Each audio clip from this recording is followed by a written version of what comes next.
October has been a pretty good month for that intersecting population of anime fans and video game fans, which I imagine is pretty much as close to a circle as anything could be.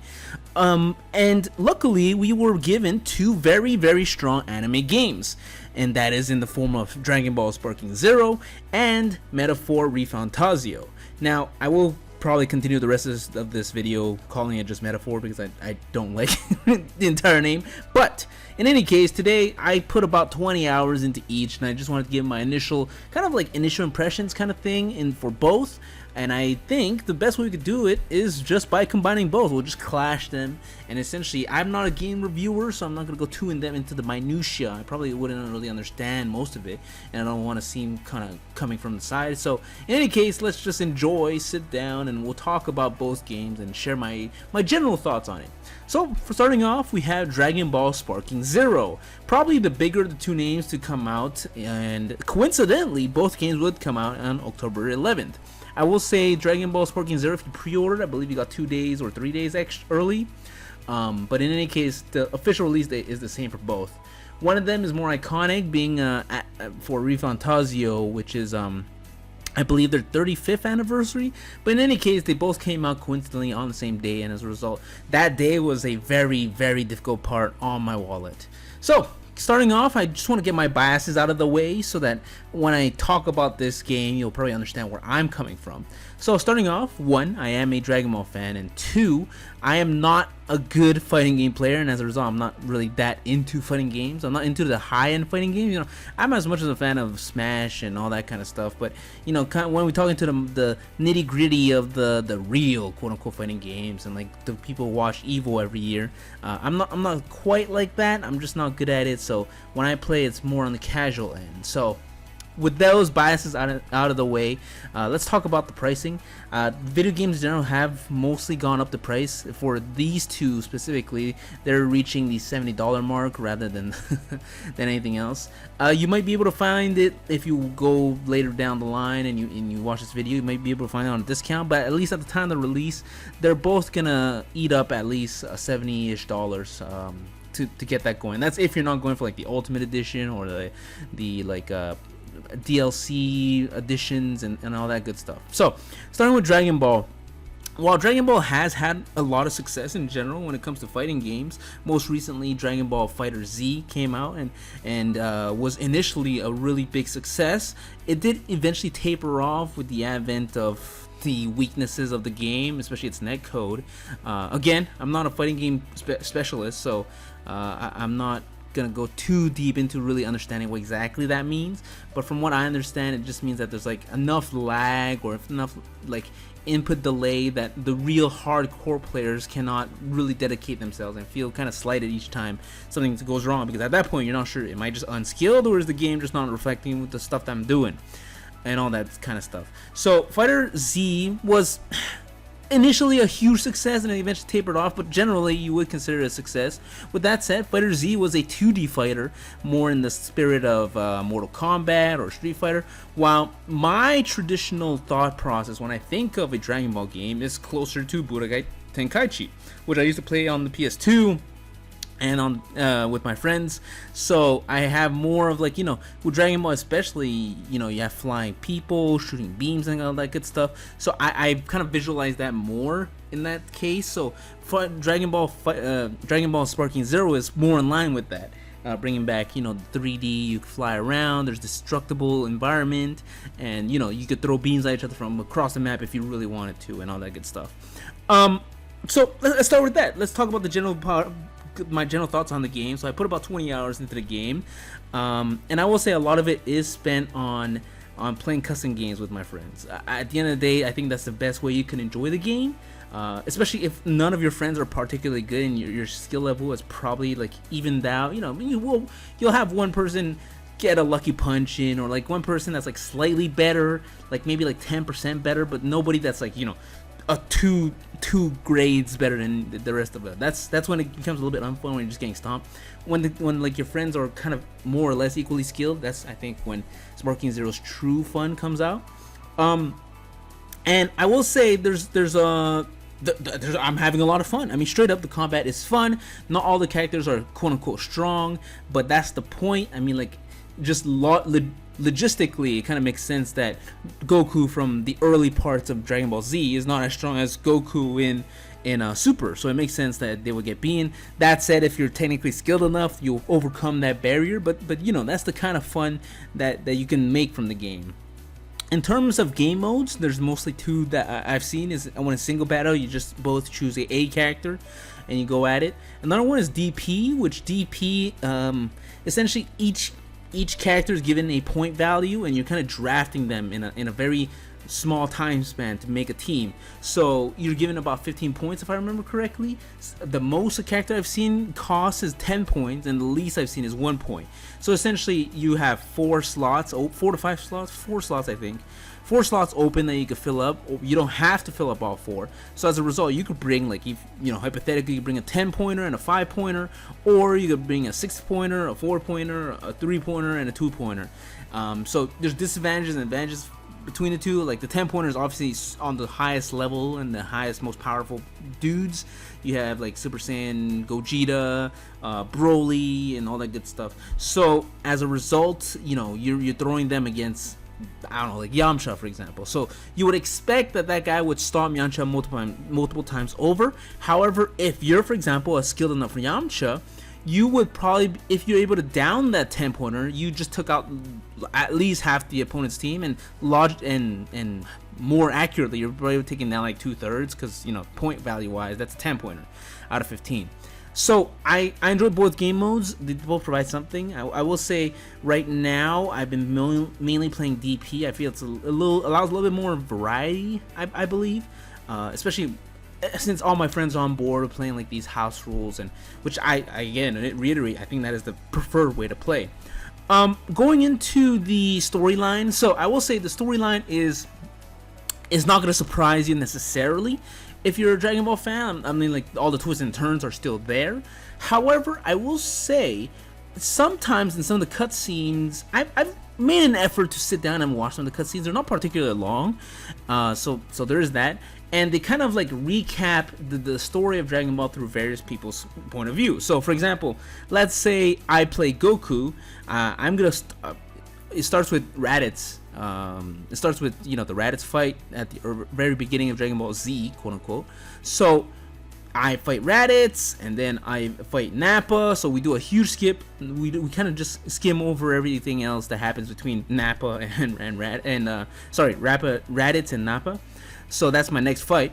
Vice versa, if you're playing as, for example, Piccolo, you're also doing the Raditz fight, and then you're skipping all the way to, actually, I don't think that's correct. I refrain from that. So let's say I'm playing from the perspective of Piccolo. I might be fighting, some of the fights in between that Raditz and Nappa fight, but then I would skip all the way to Namek, because Piccolo does not really take place with the Vegeta fights that happens, the famous Goku versus Vegeta fight. So he has no place there, so he's just straight up not there. I will say this about the story. There is a little bit of cutscenes in there that give a little bit more flavor to the relationship, or like kind of the point of views a little bit of the story that weren't necessarily presented. It might have been in the anime. It's been long enough that I don't remember enough about the anime to know for sure if those scenes are created one-to-one from the anime. But at least from the manga's perspective, I have seen some scenes that just didn't seem too familiar. Like it didn't come out like, oh, what is that? In any case, a lot of it were like, little flavor kind of stuff. But sometimes, as die-hard Dragon Ball fans, you just need that extra little flavor to get your blood pumping. So that's always kind of cool. Coming back to it though, so because of the way that the story mode is structured, we do like usually 3 to 4 fights per quote-unquote stage or era. So we start at the Saiyan saga, and then we jump all the way to the Namek saga, and then we jump to Cell saga, and then Buu saga. So if you're playing your character, usually you'll have like 3 to 4 fights in between each saga, and essentially they'll pick the quote-unquote most iconic of those of that character's fights to show you, and then you get to use it. Now, sometimes I do feel that they pick the wrong fight. So for me, for example, as a huge Piccolo fan, Piccolo doesn't have that many good fights into the Z era. I think one of the better fights is actually Piccolo versus Android 17, and I do feel that the fact that that fight wasn't included as a fighting option was kind of a disappointment. And as a result, I did feel like sometimes some of the fights were kind of disappointing in that era. I will say, if you play from a different perspective, there are also a little bit of story tweaks to make your character make sense, have a little bit more spotlight in that very saga. So I believe in the Cell Saga, Piccolo actually goes into the hyperbolic time chamber with Gohan rather than Goku. So that's kind of neat, I suppose. Or it might be a later down kind of thing. I don't know, remember, but in any case, I don't remember that ever happens. So maybe that's there's a little bit more, like I said, a little bit more flavor. It doesn't fundamentally change the story. Like at the end of the Cell Saga, Cell fucking dies. Like nothing about that changes. But in any case, it's really neat. So coming back to it though, the combat has been kind of fluid. It's kind of fast. I really enjoy it. Once I'm not quite at that level where I necessarily know what I'm doing, and I will say, whenever there's clashes that are happening, I don't think this game does a good job to explain what the clashes mean. I've at least played the tutorial, and I don't believe they showed us all the clashes and what is it like spamming the button? Am I holding the button? Am I like twirling the button? It's kind of hard to say and hard to see sometimes, and as a result, when I play story mode, I just like kind of automatically win those, and then when I play against with friends, I feel like I'm doing the same actions, but I'm losing all of them. I obviously I could go online and look at it, but I feel like if the game doesn't teach you a fundamental part of the mechanics, that's the kind of disappointment. So I think this is a good place to start leaning into the disappointment side. There is a little bit of negativity here. Being a fan, you kind of have to accept the good and the bad. So I feel warranted to talk about these things. So first, I will say we kind of talked about the story mode. Does have a lot of interesting tidbits, but sometimes I feel like they pick the wrong tidbits that I'm interested in, especially for the more you're into the character. If let's say I'm not into the character, right? Let's say I'm kind of more of a passerby who just picks up out of curiosity because the rest of my friends are Dragon Ball fans. If I just go through the story, you won't really get the full scope of a character's story. You don't really understand a lot of what's happening, and the fact that you skip over the OG Dragon Ball era, I kind of get it. I've seen reports on how diehard fans enjoy it, but the rest of the casual fans don't really care about the OG Dragon Ball era, so it's kind of whatever. With that said, the story does have a lot of potential, especially the future, the quote-unquote alternative reality routes. What if Vegeta became Super Saiyan and killed Frieza first, right? Or stuff like that. Those kind of like hypothetical situations that fans dream up of, but now are able to put it to reality. And the fact that there will be future options to create, these custom storylines and all that good shit, I think is quite interesting, and I think gives a lot of potential, because we all know how powerful a modding community is. So I'm sure a fan community of some sort will be able to do something quite similar. So yeah, coming back though, I kind of steered back into the good, but coming back to the negativity, I also feel like there's a little bit too many menus. This might be a really weird and niche kind of complaint. I'm not a UI designer, but I feel like you couldn't condense a few menus into less stuff. I do know these Japanese games love their fucking menus, man, and sometimes I do feel like going the opposite way is a little bit too far with some games that try to go minimalist. I don't know, I feel like there's like a sweet spot, and I feel like this goes a little bit overboard in terms of the menu that it provides. So yeah, coming back though, the story is, if you already read or watched Dragon Ball, you probably don't need the story. I mean, let's be honest. Like, the story is essentially skippable. Like, you are just waiting for X versus X fight. You're not really caring about really what happens in the story. There's not really a story to get from. And even if you want to, if you wanted to never read or watch Dragon Ball, you wanted to use the game to learn or like play through Dragon Ball, you wouldn't get the full story either. So that's also kind of disappointing. But in any case, I think maybe I'm being overbearing. I just feel like with how expensive games are, I kind of want to see like how much value you can extract from a game before you can conclusively say if it was good or bad. And coming back to that thought process, I will say this is a good game. I mean, at the end of the day, it is a good game. I'm having a ton of fun. It becomes exponentially more fun the more the game, the more you're able to play the game with your friends. And I think that's an unquantifiable measure and a factor. So like, if you don't have anybody to play with, like, unless you're a somebody who wants to climb the ladder, you might not be able to get that much out of it. But I think that the fact that the ranking option, which I don't think right now is a really good time to rank. I played a few ranked games, and not only am I playing against like the same few characters back to back to back, otherwise I'm playing against like the lower end where people are just trolling, and then it's like an easy win. But I don't feel satisfaction from that game. I kind of wish there was like a weight bracket, quote unquote, kind of like in boxing, where like, the heavyweights are like Gogeta, Vegito, Broly, and then the lightweights are fucking Master Roshi, Yamcha, Tien, and then like the, I don't know, upper middle, lower mid. I don't know. There's something that we might be able to do there, but in any case, I think that's kind of it. Like, there's some stuff to like if you don't have friends to play with, but there's a lot to like if you do have friends with. I do wish there were more options in terms of play modes. Obviously, everybody knows 1v1, but I saw that there was one, like, I wish there was like a real quote unquote tournament of power kind of thing where everybody's just playing on their own little screen, they're fucking fighting, and then you get whoever gets knocked out is just knocked out. I feel like we're at this point in technology that we should be able to do it. What with Fortnite being able to connect like 99 people at once, I feel like this is something that we could be done, it's just not being explored. I don't know, like, what is the possibility of this becoming an esport? I kind of am tired of games trying to go for esports first, so I rather kind of dedicate itself to, just becoming a good game, and it is a good game. And I do feel there's like some missing options that I wish it would have. But in any case, I'm really enjoying myself in Sparking Zero. I would definitely recommend it. That said, I would probably look for maybe a sale that puts it at $50. I think $70 is kind of steep, but $50 would make me incredibly happy with the game. Yeah.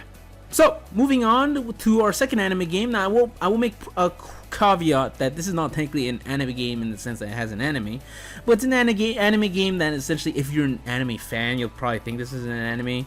And you're playing it, so it's a fucking anime game. So this is from the makers of Persona, mainly the Persona series. I know they made other stuff, but I'll be honest, I haven't played those. I think I played Shin Megami Tensei, like a really shitty version. Maybe an MMO. I think there was an MMO, right? A Shin Megami Tensei MMO that I played back in the day. I wasn't good at the MMO. I don't know if I remember it being PvE. I don't remember there was any PvP. But in any case, coming back to this, so this is Metaphor ReFantazio, and I will say one thing I do appreciate is the fact that it is being released on PC, as dumb as it sounds. The fact that, Persona 4 and Persona 5 were not first released on PC meant that you had to wait a long time, and the wait was quote unquote almost worth it. But with the remakes and stuff like Persona 5 Royale, Persona 4 Golden, Persona 3 Reload, they're all great games. I enjoyed playing a lot of all of them, but as a person who didn't own a PSP, because the PSP was always this weird console for like those either a divorced a kid from a divorced family, which one of the parents tried to one up the other from. It's like, yeah, you got on a DS, I got on a PSP. that's that's the three people I know who've owned a PSP. That's what they said. I don't know if there's any correlation there, but that's been my life experience with the PSP, and I did not own a PSP. It was also kind of expensive, and I don't know, a lot of the functionalities of PSP look kind of neat for the time. I just never had access to it, and I imagine a lot of people don't either. So coming back to it, Persona 5, Persona 4, and Persona 3 are all under my wheelhouse. I never played Persona 1 or 2, mainly because they're really old at this point. But I enjoyed the hell out of the other three. I've lost my save file numerous times, enough to make me cry that I had to, but I still pushed through and finished the game on both, on 3, and unfortunately, I don't think I've ever replayed one though. every time I think I'm gonna replay one of the Persona games, I've always been a one and done kind of deal with me for those kind of games, which is mainly because of the time factor, and there's literally a time factor, you know, with the dates and stuff. So in any case, I'm talking a lot about this Persona game because essentially Metaphor is like a alternate timeline Persona game. So all the Persona games are based in modern Japan, and of course we're stretching the definition of modern a little bit because, you know, some of them are a little bit more old school than, you know, it would be like old school, but it's still modern, you know. It's still the modern era, but you know, there's CRT TVs and stuff, which is what, like 40 years ago, 50 years ago, I don't know, but we're still in the modern era. But Metaphor takes a different approach. It's essentially the same formula applied onto a fantasy medieval era. So, you know, you'll have elves and cat people and like horned people, not horny, but yes, kind of horny, I suppose. And essentially it's the same formula applied into that, and without going too much into the story and spoiling it, essentially you're kind of gathering followers in the same sense, and you're trying to build your popularity among the populace in order to ascend to try and ascend the political ladder. I won't go too much deeper into that. I think, you know, for those who played and for those who haven't played, that's probably enough to give you an idea of what the feel of the story is.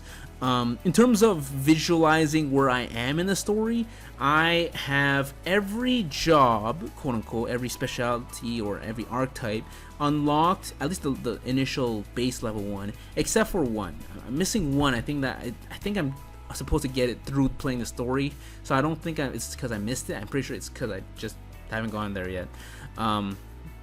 So yeah, I've thoroughly. So here's the thing: if you're a fan of the Persona games, you'll probably be a quick fan of Metaphor, even though unless you like the Persona games for the quote-unquote vibes, then at that point maybe you'll not enjoy it as much, but you'll probably still enjoy it. So the Metaphor game the story starts really slow. Like, I think a good part about it is we're gonna have to talk about the story, so I'm gonna talk about it generally, and I will say the story starts really slow. I probably put in like 2 hours in before I really started getting hooked into it. Right now I'm pretty hooked, and if I wasn't having to stop and put some time to getting some recording done of both the game recording and this like video audio recording, I would probably be playing, I'll be honest. And I really like the fact that Dragon Ball came out at the same time, because the fact that Dragon Ball doesn't really have a quote-unquote story mode really is balanced by the fact that this one is super heavily story mode. So yeah, coming back to this, the story is enjoyable so far. And if we're talking about story, we kind of need to talk about your companions in the story, and I feel like a lot of the companion story has been pretty good. I will say none of them feel at the moment where I am in the story feel like they're touching relatively like taboo subjects up until like pretty deep into the story. I don't feel like I'm getting like the kind of vibe just yet. I'm not saying there's some down the line. I'm just saying where I am in the story. I haven't gone like one story that has gripped me quite enough as of yet. I'm open to that though. I'm not saying that it's not possible. I'm just saying like I haven't gone to that point yet. And coming back to it, the story has enabled itself to use combat pretty effectively. So the combat is pretty fun. It's still turn-based. It's essentially the exact same formula as all the others. And you're gonna do the same turn-based. You're gonna call your dudes, call your quote-unquote spirit monster. You're gonna use your weapon that you're carrying, whether it be a sword or whether it be a basket sword. I think it's called. So no, it's good fun. It's classic Persona fun. So I think the more we want to talk about Metaphor, the more we need to make a distinction between whether or not you're used to Persona games or have knowledge of Persona games versus you're not used to. So I'm going to talk about it from the not used to it, I guess. So from the not used to perspective, I will say the game is kind of obtuse in weird ways, and in some ways it also feels like it offers a lot of possibilities while also being incredibly enclosed. It's really hard to be to not even just be efficient, but like to make good decisions and on what actions you want to do, because the game doesn't do a really good enough job to explain to you the importance of something. And then like if I were to have played this game for the first time without any Persona knowledge, I feel like I would jump straight across days and do like the main mission really quickly, without necessarily understanding like how penalized I am from absorbing the full extent of the story and the full scope that it's trying to provide you. So there is that to consider. I will also say, objectively, some of the mechanics presented are incredibly obtuse in terms of gameplay wise, and if it were not for some familiarity with the Persona games and how they're played, it does take a time to get used to. Yeah. So vibes wise, because I know some people do enjoy Persona series for the vibes, I will say it's definitely more toned down. Especially in a medieval setting, it definitely is toned down. And I don't know, I think the Persona games also have the advantage of being built one upon the other, even though none of the stories are necessarily like tied to each other. There's enough like coinciding and through lines that it makes like some of the stories kind of make sense throughout the whatevers. So for one example is the Blue Room, right? The Blue Room, or the equivalent is there's a lot there that, oh, you recognize that and you pick up on that, and there's like an Easter egg effect. While Metaphor is their first bold attempt into a new but not far away from that IP. It's essentially like, what is it like? It's like going from Pokemon Fire Red to Pokemon Diamond, right? It's that kind of like, not generational. I guess it is a generational jump, I suppose, but it's like it just feels different, but it still is the same formula. So yeah, in essence, I still quite enjoy the game. I'm enjoying it quite a bit. The story is still good enough to grip me, even though none of the individual stories has gripped me. I just think as a full package, it's doing pretty good.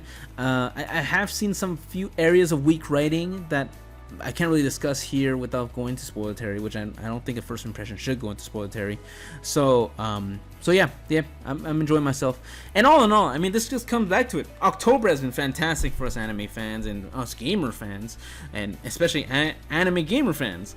Dragon Ball Z has been providing me a lot of action-packed, blood-pumping like fights, and meanwhile, also, Dragon Ball is a more like social kind of activity, at least for me, because I'm on a Discord call with 3, 4, 5 of my buddies. We're just rotating our seats, quote unquote, and just playing like one after the other. We watch and we place bets, quote unquote. Obviously we do not condone gambling. We place like dumb bets. It's dumb bets, so it's not really money bets. Meanwhile, Metaphor is a more like kind of solo adventure for me. I don't really want to be disturbed. I kind of just like in my own world when I play Metaphor. So I like that both provide a different experience so that I don't get burnt out one way or the other. 40 hours in a week has been a long time. 40 hours for both games totaled up is pretty good for what I would typically put on my menu of video games. So I'm pretty happy that these two were here to stay. In terms of replay value, I will say, like I said, the replay value of Dragon Ball Z is kind of dependent on your friend group and what you're aiming to achieve. I think if you want to go pro, quote unquote, and you want to play the rank ladder, obviously that's technically endless amounts of fun. I'm probably not going to go down that route. Now, Metaphor, maybe it's a personal bias, but I probably won't be playing twice. I do think the game will probably give me, like, from my experience, I'm not necessarily a completionist, but I do play, like, usually I aim for like 80-85% of like a full games menu, the one that they're trying to show you.